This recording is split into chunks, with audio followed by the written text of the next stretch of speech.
चला तर मग मंडळी, आज मी तुम्हाला फक्त 2 कप दुधामध्ये इतकी छान आणि एवढा मोठा पेढा बनवून दाखवणार आहे. तुमचा विश्वास बसणार नाही कोणतीही महागडी वस्तू न वापरता. फक्त 2 कप दूध, ना मैदा ना रवा आणि माझी खास ट्रिक, घरच्या घरी दाणेदार पेढा. सगळ्यात आधी गॅसवर इथे एक कढई ठेवलेली आहे. यामध्ये आपण मोजून बरोबर 2 कप दूध टाकूया. मी या ठिकाणी म्हशीचं घट्ट दूध वापरलेलं आहे. या ठिकाणी फक्त 2 कप दूध वापरले. दूध थोडे हलके गरम झालेले आहे. यामध्ये एक ट्रिक, आता या दुधामध्ये 1 चम्मच इतके विनेगर टाका.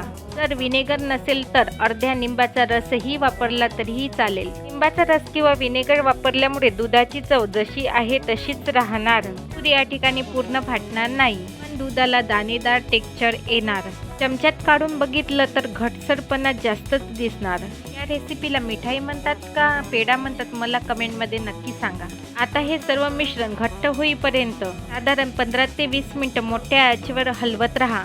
या दाणेदार टेक्स्चरमुळे आपल्या मिठाईची चव डबल टिबल वाढवण्यास मदत होते. दुधाचे मिश्रण बऱ्यापैकी घट झाले की यामध्ये 1 कप इतकी बुरा साखर टाकायची. ही साखर आरोग्यासाठी चांगली असते. कोणत्याही दुकानात सहज मिळते. कोणतीही साखर वापरली तरी चालेल. टाकल्यानंतर गॅसचा पॉवर एकदम कमी ठेवायचा. मंद आचेवर 2 ते 3 मिनिटं छान परतून घ्यायचे. साखरेचा थोडा पाक तयार होणार आणि थोडा घट्ट पण होणार. सुगंधासाठी मी इथे व्हॅनिला इसेन्स वापरलेले आहे. तुम्हाला हवं असेल तर इथे वेलची पूड किंवा जायफळ सुद्धा टाकू शकता.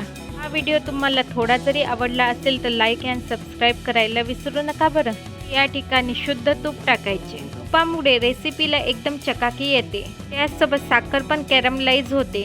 1 चमच तूप टाकल्यामुळे साखरेचा गोल्डन ब्राऊन कलर तयार होतो आणि टेक्स्चर आणि चव पण दुप्पट वाढते. त्यामुळे तूप टाकणे गरजेचे आहे. आता एक स्टीलचा डब्बा घ्यायचा. त्याला बिलकुल तूप लावायची गरज नाही. आता एका स्टीलच्या डब्यामध्ये गरम गरम असतानाच हे मिश्रण काढून घ्यायचं. व पेढ्याचं मिश्रण डब्यामध्ये टाकल्यानंतर वरतून चमच्याने छान सॉफ्ट करून घ्यायचं आणि झाकण लावून ठेवायचं. 3 ते 4 तासासाठी हा डब्बा थंड होऊ द्यायचा. थंड झालेली मिठाई खोलून बघायची. आता या ठिकाणी किती छान पेढा तयार झालेला आहे. 3 ते 4 तासामध्येच एकदम थंड झाल्यानंतर हा पेढा एकदम सेट होणार.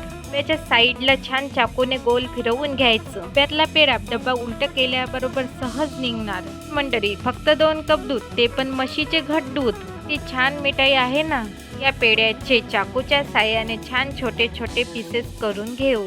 की मुलायम आणि सॉफ्ट तयार होणार. हलक्या हाताने सहज कापल्या जाणार. ते दूध उरलं, थोडी मेहनत लागेल, पण दुधाचं सोनं तयार होते बरं. मित्र आणि मैत्रिणींनो, तुम्हाला हा व्हिडिओ आवडला असेल तर सबस्क्राईब करायला विसरू नका बरं. सर्व पेढा कट केला. बघा किती सुंदर जाडी आलेली आहे आणि किती मऊ झालेला आहे. तोंडात टाकताच विरघळणार. लहानापासून ते मोठ्यापर्यंत सर्वांनाच आवडेल. तयार आहे आपली फक्त 2 कप दुधामध्ये चविष्ट आणि दाणेदार मिठाई.